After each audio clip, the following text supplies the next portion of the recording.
Please state your full name, date of birth, and city and state in which you live. Adam Daniel Hewitt, September 11th, 1982, Waterbury, Connecticut. And in which war did you serve? Iraq. What was your branch of service? Army. And what was the highest rank in which you served? PFC. And in what general locations did you serve at? I was stationed out of Schweinfurt, Germany, and I was deployed over to Tikrit, Iraq. Those are 2 areas. And were you drafted or did you enlist? I enlisted. And where were you living at the time you enlisted? Lewiston, Maine. What year was it that you enlisted in? 2001. How old were you? I was 18. And so why did you join the Army? At the time, it was just the best option I had. Were you fresh out of high school? I was fresh out of Job Corps. I just earned my GED. I was living with a bunch of buddies that were just a bunch of partiers. And I realized if I didn't want to end up like them, because they were all older than me, I had to figure out doing something else. So I looked into going to the military. And so you enlisted, where did you enlist to, like, what enlistment office? Like, where was that located? Lewiston, Maine. And so where did you go to basic training? Went to basic training at Fort Benning, Georgia. And can you tell me a little bit about that? It was hot. We were the last non-combat arms, because my job wasn't a combat arms job, but I was one of the last non-combat arms basic training groups to get washed through Fort Benning. And our drill sergeants and our sergeant major, they always made sure we remembered it. And they always made sure that, no matter what, they're producing the best of the best if it came out of Fort Benning. It was a good time. I learned a lot about myself, learned a lot about people. It was probably one of the most educating times I ever had, actually. Think about it. And how long did the basic training last? 9 weeks. 9 weeks. And what kind of training did you learn specifically? Let's see. We learned drills. We learned marksmanship. We learned physical fitness training. We learned basic survival skills, bivouacking skills, camping skills, if you might want to call them. We were, once again, we were all marksmanship. Grenades. We learned how to use grenades. We also learned how to use, we're proficient in other weaponry that the combat arms guys would use, And we ran, and we also learned how to become 1 out of 50. So that's what it really boiled down to. Wow. And do you remember your instructors? I remember them. Yeah, I remember them. Can you explain them to me? So we had by the time when he graduated, he was Sergeant First Class Penn. He was on a drill. He was an MP, old timer. He loved the military, loved the Army. If you didn't give it 110%, he was all over you. Didn't matter. He wanted the best, produced the best. He was gonna, we weren't combat arms. We weren't infantry. Neither was he, and that meant a big thing to him. He was like, I'm going to produce what infantry produces here at Fort Benning. I'm going to ride you guys like you've never been ridden before. And he did. And Drill Sergeant Sansaki, I can't really pronounce, he was Hawaiian, he was awesome. Little short dude. Motivator, young. He was more the motivator. Drill Sergeant Penn was more the disciplinary action and, getting your face. And the other one was more of like, pull you to the side, boost you back up. They made a great pair. They made a great team. And I have a lot of good memories from them. A lot of learning stuff. So I've always referred to them throughout my life. So after the 9 weeks of basic training in Georgia, where did you go? I went to Fort Jackson. I'm sorry. Fort Jackson in the Carolinas. And it was nice. I went there for administrative assistant training. It was another, I want to say 9 weeks. Mm-hmm. We had more freedom. Got weekend passes. stuff like that. It wasn't as bad as basic. Your whole day was pretty much spent doing your training for that your specific job. A lot of people went to Fort Jackson. They had the cooks there. They had all the different admin people there. So we stayed pretty busy. It was okay. It was all right. It seemed like the base coming from Fort Benning going to Fort Jackson was a complete and utter. I went from an diehard infantry base to Fort Jackson. We trained administrative assistants and cooks, and I was like, oh my god. It's like I went from the hardest of the hard to the freaking this whole shit.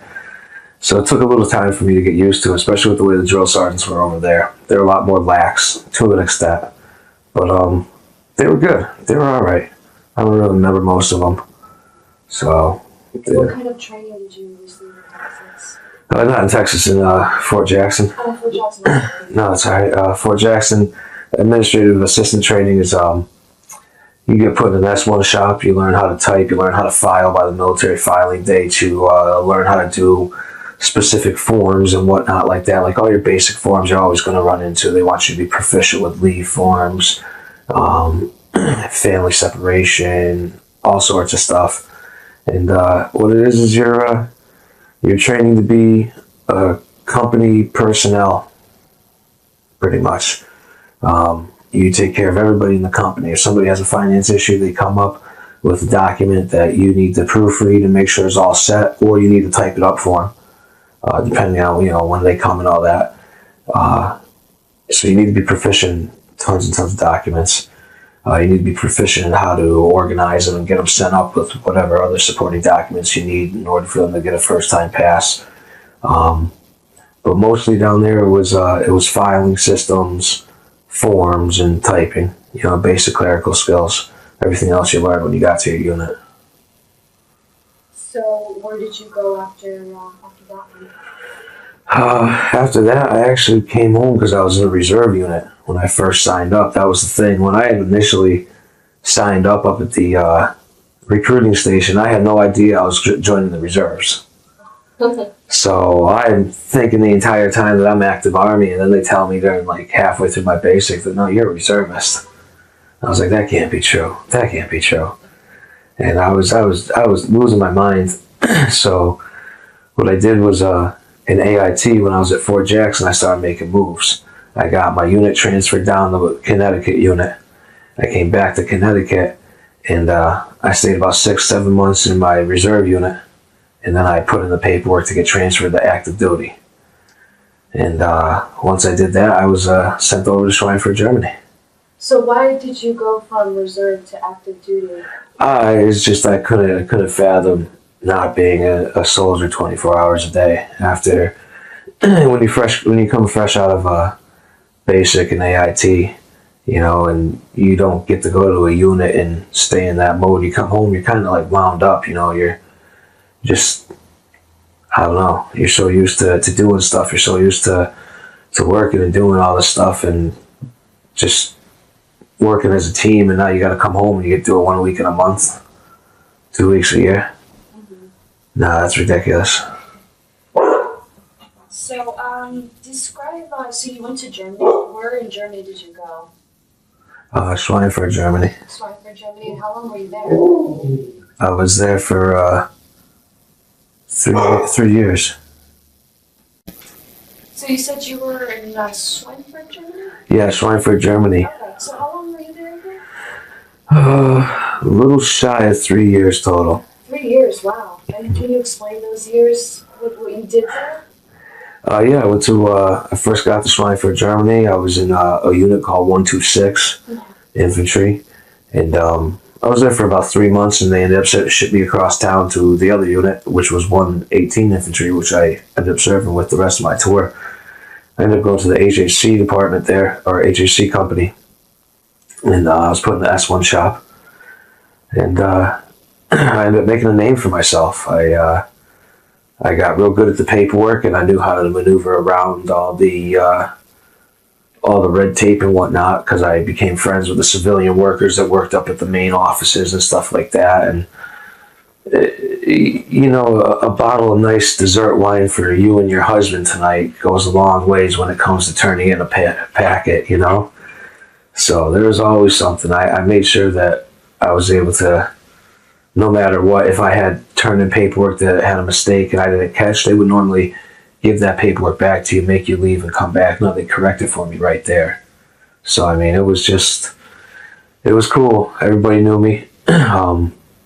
Then I had the medics come up to me, and because I was so famous amongst the unit with everybody, they wanted to know if I wanted to be their security detail, because the medics needed somebody from S1 as a security guard for when they're tending to the wounded, seeing how they can but they cannot fire back. And I couldn't understand why, but I was the only one in my office that was big enough to carry a machine gun, and I was the only one that knew how to shoot it.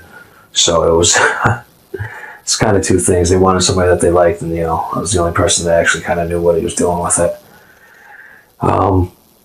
That's what I did. I did paperwork and I trained with the medics, and that's it. I used to have other people from the different companies call me up, come to see me. The paper workers down from the company area. They weren't they weren't administrative assistants. They were guys that got hurt, that were infantry at one time, and now they're doing this until they go home. But they don't go home for another year, so they got to get decent at this. They're coming to see me. They're calling me down to their office. What do you need? Where are you going this weekend? Oh, hey, check this out. I got tickets for this. Do you know anything about so-and-so's command sponsorship? It was funny. It was a good time. So after those 3 years of being in Germany, were you stationed anywhere else? Or what well, that was my unit. It was in Germany, but during those 3 years, I was also stationed in Iraq amongst those 3 years. Oh, okay. So I was just with the unit for about 3 years. They were primarily stationed out in Germany. Oh, okay. But halfway through our stunt, we ended up going to Crit Iraq. Mm-hmm. And that's where things got interesting. And so what was your job task? Like, it was to the medics, or did you have other things that you were doing in Iraq? I was doing other things in Iraq. I was doing convoys. I was going on lots of mail convoys and whatnot because it was part of S1's job.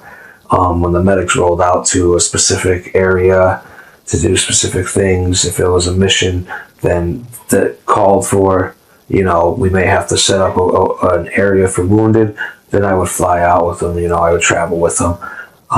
Primarily, my job was to go around and collect KIA cards. And it's probably the worst job you could ever have. What are KIA cards? It's killed in action cards. What happens is S1 has to have a representative go around. They have to collect the cards. But you also have to get details from everybody. So not only are you the guy who's got to come and dredge up all this shit, but now you're the first person these guys have talked to by themselves. Yeah, it was interesting. Guys were afraid to see me after they come back, especially if they had wounded or killed in action, because I'd have to go and I'd have to sit with everybody individually, go over their cards with them, the people that saw it, the people that were there, if they saw it, whatnot. And it was pretty shit detail. I had a lot of guys break down on me. The guys threatened to shoot me. Why is that? You got to walk in there and you got to catch them after they just came back from a mission. And, I give them some time. I'm not one to come running over and be like, hey, what happened? But, I know within a certain amount of time I have to have these cards in, and I have to have the report in and turn into my NCOs. And so I have to make something happen. And you come back and these guys are, they're a mess. They just saw their buddy get hit by an IED or an RPG, just, came into an up-armored vehicle, because we were driving, we had all old school vehicles. We didn't have any of the up-armored vehicles The few we did have, the command walk, the colonel and all them they used. We were driving in 5 tons from Vietnam. We had a lot of old vehicles. It was definitely interesting, So, you gotta sit down, you gotta drudge that shit up. And some guys take it okay, they understand it's just my job. They understand that it's reality is if we want replacements for these guys, we gotta get these numbers in, or else we're gonna be working thin, And some guys didn't, Some guys they would take it as an insult. They would get all pissy, they'd get all mad, we'd get into it a little scuffle, Finally they would just listen at the end, that or one of their buddies would hear in another room, they'd come in and they would, they'd get involved.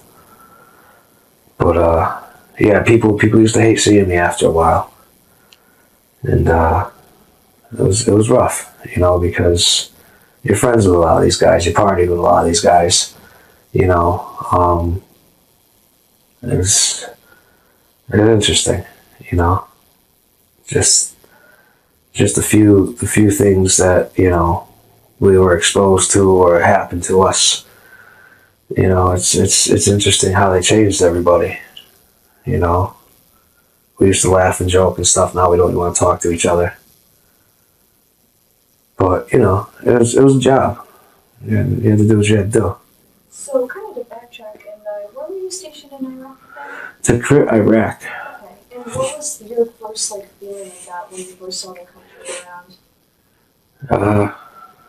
I'm stuck here. Damn. What was the countryside or your surroundings like? Was it really hot? Or? Yeah, it was pretty hot. We came in on the back of a Hemet, which is an 18-wheeler truck, and we drove in. We were in a Bradley vehicle, so we had zero space to do anything. We got to pop a hatch and hang out the hatch for some air. That was pretty much it. So yeah, looking around, you saw a couple trees, mostly sand, some stone houses, just a real desolate place, Yeah. And you weren't around any towns or areas. we were on the outside of Tikrit. We were right on the we were in the sticks of Tikrit, as you call it, almost like being in Winston, Connecticut. We could see where Saddam's palace was and everything like that, but the rest of our unit and all the other people stayed over there. We stayed at an unfinished palace. Wow. And did you see any combat? Yeah.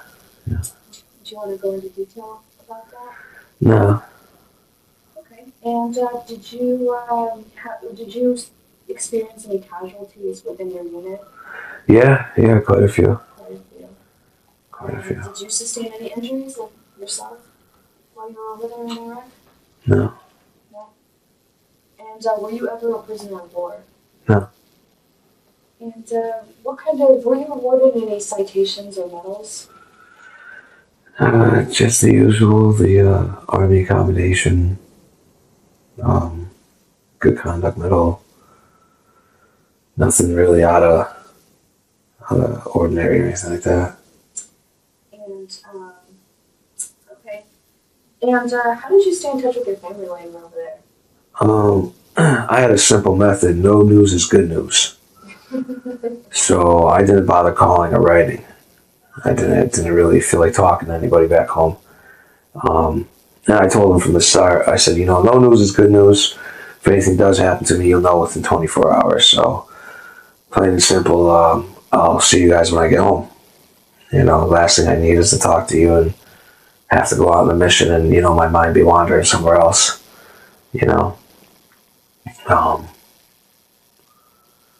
So yeah, no news was good news. That was my whole key. And what was the food like while you were over there? We used to get food trucked in from the other base because we were such a small fob that we didn't have the assets for the cooks to really cook. So we used to go and get we used to call it gut rot, and we'd go down to the other base and get all the hot trays and bring them on back, and we'd eat. That's nice. And did you always have enough supplies, or was there a shortage? It wasn't that we were ever in shortage because we were without. We were in shortage because the truck would get blown up. You know, convoys. The best convoys to attack were, you know, the water convoy, the mail convoy, materials. You know, they weren't stupid. So it wasn't the fact that the government didn't provide for us. It was the fact that we couldn't get the shit back to our base sometimes. So. What would you have to do if a convoy got blown up and you didn't? I mean, would they just send another, or what would happen? First and foremost, you assess the situation when it happens. You know, you try to get everybody out of there and get to the closest fob or the closest, you know, safe point that you can. Call in, hope that somebody's close that can come and assist you, and you know, assess it from there. But mostly, it's, you know, get to the closest fob. And did you ever feel any pressure or stress during your time in Iraq? Yeah, yeah. You know, for me, I wouldn't let guys that would go out on missions all the time go do routine missions like routine convoys. You know, I refused to. I didn't think it was right. And the guys that worked with me in my S1 shop, they all knew how I felt about that. If our boys are out there for, you know, every day, and we only get to go out 3 days a week, you know, let it be us to go do those 3 days a week so those guys don't have to get called in on it pretty much. And they hated me for it, but we did a lot of missions. We had a lot of fun. We used to go do a lot of crazy convoys. It was just, you know, it was a good time. And did you carry anything with you for good luck, like a good luck charm or a Bible? No. No. And how did you entertain yourself while you were there? My parents used to send me care boxes. Like, go to the dollar store and stock up on silly putty and Nerf footballs and coloring books and crayons and all sorts of stuff, and just send over boxes to us. And I used to pick out what I wanted out the boxes, and I would put it out in front of my door, and everybody would come up. You know, they would know I'd get like 3 boxes from my folks and everybody. It'd be all sorts of crap in them. One would be food, one would be, you know, cosmetics, the other one would be fun stuff. We would take, like, I don't know, the Nerf footballs, and we would tape the glow sticks to them that my dad got, and, you know, we'd throw them around and stuff like that. Oh, that's nice. And did you go to any USO shows? No. No. The Miller Lite girls landed at our base by accident. So. What happened? How did that happen? I don't quite know, but it was definitely a great time. Did they stay there for a while? They stayed there overnight. I guess they took a couple pop shots, and they stayed there for the night. But because we were an all-male base, it was like it was like a nightmare for the command. They were trying to figure out who was the most trustworthy to stand guard out in front of the door. It was just, oh God, it was horrible. Kind of awesome. Yeah, it was a great time. They were cool. The girls were cool, and Vince Vaughn came by one time. Oh, that's nice. And he was cool. He signed a bunch of bootlegs, and kicked their ass at Madden. You didn't let you win? No, he's talking shit too. And did you ever go on leave? No. No. You were there straight 3 years, no leave at all? No, not 3 years. 3 years was my complete tour. Oh, okay. How long were you in Iraq total then? For 13 months. 13 months, okay. So you didn't go on leave at all during that time. And do you recall any particular humorous or other unusual events that happened? No. No? And what were some of what did you think of the officers that you worked with while you were in Iraq? Well, he's now General Sinclair. He was Colonel Sinclair at the time. He's one of the best damn officers I ever worked with. Nice. I had a diehard company commander. He was great.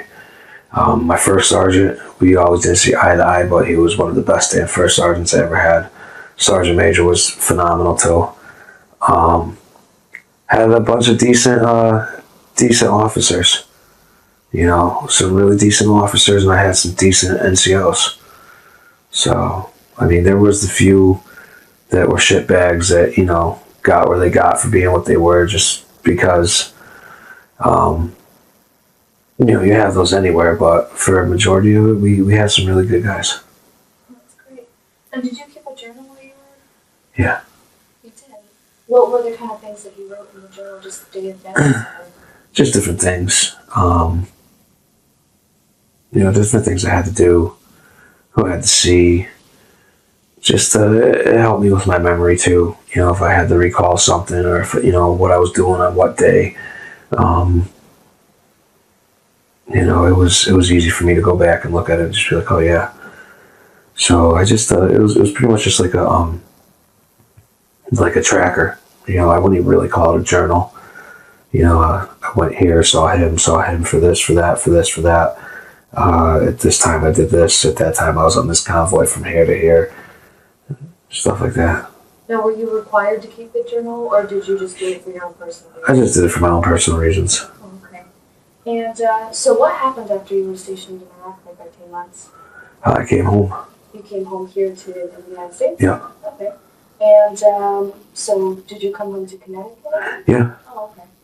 And when were you discharged from the military? September 10th, 2004. 2004. And what did it feel like to be discharged? I couldn't really believe it. I don't know. I was like 20 minutes out of the military and back in civilian life, and I was already mad. Why were you mad? Because the people around me were stupid. Nobody worked as a team. It was just a big cluster. Every time, I was trying to go pick up my bags, and it was, fighting against people instead of just making an organized line. Common sense is not common. So it was interesting. It was what it was. And what did you do during the days or the weeks after you were discharged? I worked. I was on a roof the next day. Wow. So you got into building or contracting? Or what I just went back to what I knew how to do. Oh, okay. And I had no idea about any of the benefits I had. Nobody, when I got discharged, they never told me about, you can collect unemployment for 6 months. You can go back to school. You can do this. They never told me about any of that stuff. And I tried working with the VA hospital at the time. And they didn't want nothing to do with me because my unit was supposed to do everything I was asking them to do, and it was just a complete and utter nightmare. The VA at the time was not the VA it is now. I pretty much walked away from them. I didn't want nothing to do with them after the way I was treated. So I just went and worked. That's it. I did what, I had to stay busy. I had to keep my hands busy. So you didn't receive any benefits after you came out, or did you get them eventually, or what happened? I received my benefits eventually. What kind of benefits did you receive? I 50% PTSD. My knee, my back, my hearing, and my believe it or not, my toe. So. And did you make any close friendships with the people that you served? Yeah, I still stay in touch with a lot of them. Matter of fact, those new smartphones, you can play those clan games. And believe it or not, we're all in a clan. So there's 20 of us that still stay in touch. So that's pretty cool.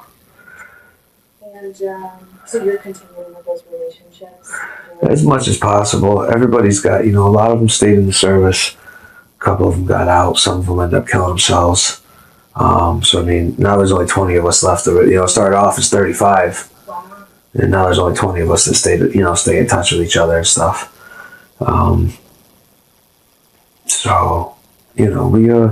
We try, like, if anybody's traveling, if I know I'm going down to North Carolina, we're right near Fort Bragg, I get in touch with them. Who's at Fort Bragg? I pop in, I see him. We go out, have a couple beers or something like that, and call it a night. It's just good to see him, see the families and stuff, and that's pretty much it. Yeah, that's nice. And so you just continued on. What did you do as a career after the military? Mostly contracting. And you've been doing it ever since? Yeah, yes and no. Different aspects of it. My knee and my back were killing me at the time, so I would jump from like sales of contracting and estimates and whatnot to general labor, and I would work my way up. I'd end up running a roofing crew. Being the boss obviously means you don't have to be the worker, unless you want to. So I always, I ran crews, I did estimates, I ran offices. I knew one guy who was a successful contractor, a horrible businessman, and he hired me to run his office and his day-to-day procedures. And it was good because I don't think I would have been able to make it in a real world setting. I was pretty fucked up in the head when I came home. I didn't know it, but other people noticed it, and this guy noticed it. So he understood that I was kind of jacked up and a little broken. So when you say that you were messed up in the head and you were broken, like what do you mean by that? I was real jittery, real antsy. Still am. I don't sleep that much. It's just a lot of. I actually was given a test and I was told I had all 13 signs of PTSD, and that was given to me by a gentleman that worked for the VA, and he wrote up the letter and everything like that. And I never knew. I was a real hard person to get along with. Sean told me that all the time. He was like, if it wasn't for you and me interacting, he's like, I don't think you'd be able to interact with anybody else. The only time I ever talked to customers was when I was picking up a check or dropping material or setting up an appointment for Sean to go talk to him. I didn't talk to nobody. I was real hardcore. If I could do it in 6 hours, then nobody else should have any other reason why they can't do it in 6 hours. I was a contractor and I had other contractors afraid of me. I was just really, really hardcore. There's no other way around it. I spoke how I felt when I was on a crew. I abused guys, but I didn't abuse guys, you know what I'm saying? I would curse you out and stuff like that, but I'd be the first person also to be there and be like, hey, nice job, thanks for correcting your mistake and stuff. I go back to work, and as long as you didn't screw up, you didn't have to hear me talk. And guys pick that up, real quick. But yeah, so working for a small company, I had no idea, actually how bad I was until I went to go work out in the real world and start working for regular companies. And I was let go because I had other employees afraid of me. And I didn't know why. I couldn't understand what I did. I was just being too, I was too jumpy. I was too everything. I made people nervous, and I didn't understand what I did. I didn't talk to people. It was just my actions, I guess. I was constantly on alert. I'm always looking around. It's been hard, so I just really stayed contracting because you can work for yourself as a contractor. You can work for guys that understand and they work around your issues. And did you receive any therapy or help through the VA with your PTSD? I received some. I wasn't too happy with the counselor I was using. I stopped doing it because I got tired of going down every week to be asked, why do you think that is? If I knew why I was, then I wouldn't be down here asking you, why am I not sleeping? Why am I, why can't I relax? Why, what the hell? Why don't any of these medicines work for me? Why in 30 days do I build up a tolerance to all these medicines that are supposed to be these great God-sent medicines that are supposed to help me? And, they don't help me. I do the complete opposite to me, you know. So I really got tired of that, and I stopped going to see her. But I joined the VFW, and I started seeking out counseling through the VFW and some of the outreach places up there. I just another issue too was I was really put off when I started my vocational rehabilitation when my counselor was reading my mental health file verbatim, had it in the computer, and was asking me questions that I didn't think anybody else had access to read. Talking about issues and stuff like that I didn't think anybody would be able to read, wanting to make sure they were under control and stuff like that. And after that, I swore I would never go back to the VA for any mental health because if one person puts it in the computer, who's to say that nobody else can look it up and read what they want to read? Yeah. So you haven't gone back since? I go back for health issues for my. I go back. I'll go back if they want me to come back and do something. But no, I've been seeking outside non-VA. I couldn't get over the fact that nobody should know about this except for you and me, and it's in a computer system. And this lady's in Newington, and she's reading it. Well, it says here in your medical record. Oh, where did you get that information from? Oh, it's in the system. I'm allowed to see it. I just need to make sure that this has been taken care of. And I was a little taken back by that. So. Yeah. And how did your military experience influence your thinking about war or the military in general? I love the military. My experience in the military, good or bad, the bad was always my fault, but there was a lot more good than there was bad. I loved it. I loved every moment of it. Truthfully, I think everybody should either go to college or go to the service. It's 2-3 years, That's just the way I look at it. It's, if not anything, it just gives you discipline. It gives you a different set of morals and standards you live your life by. And, if you live your life in the service by those, and you can take those standards and those morals and you can live your life by them, it's pretty fulfilling, It's real simple, real easy standards that we have in the service. And I try to take them all and incorporate them in day-to-day living.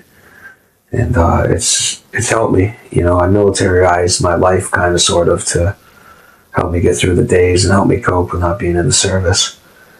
But it's been good. Everything I learned from the service, I always been able to use something. And did you join any veterans organizations? VFW. Oh, okay. And do you attend any reunions and all the events that they have? I try to get up there for the meetings. Sometimes I'm not successful. Oh, okay. And how did your service and experience affect your life, overall?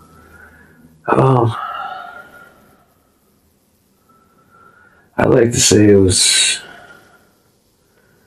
it's for the good and the worst, I guess. I'm a mess upstairs in my head, I try not to focus on it. I try to do a lot of stuff to spend a lot of time with my son and stuff like that, my wife. I try not to really sit down and talk about the service much with people unless I have to at that specific time. But it's affected me for the good and for the worse, The worst being the nightmares at night, not being able to wake up from them. The anger issues, the paranoia, the nervousness and stuff. But I mean, the good so supersedes that. I got I've run a successful business for myself. Being subcontracted and self-employed through others. I've been successful at it for a couple of years now. Haven't made the greatest of money in the world, but I've made good money where I can afford my house and pay my bills and stuff. So I've always looked at that as being a plus. Yeah, I don't think I would have gotten that without the discipline and the training and being able to push my body and my mental self as far as I could. I mean, I learned a lot from the service, and I don't think I would have gotten it as far as I have today if it wasn't for, key aspects. So, And is there anything you'd like to add that has not been covered in this interview? no, Well, I'd like to thank you for your service and for taking the time to be interviewed today. We really appreciate it. thank you.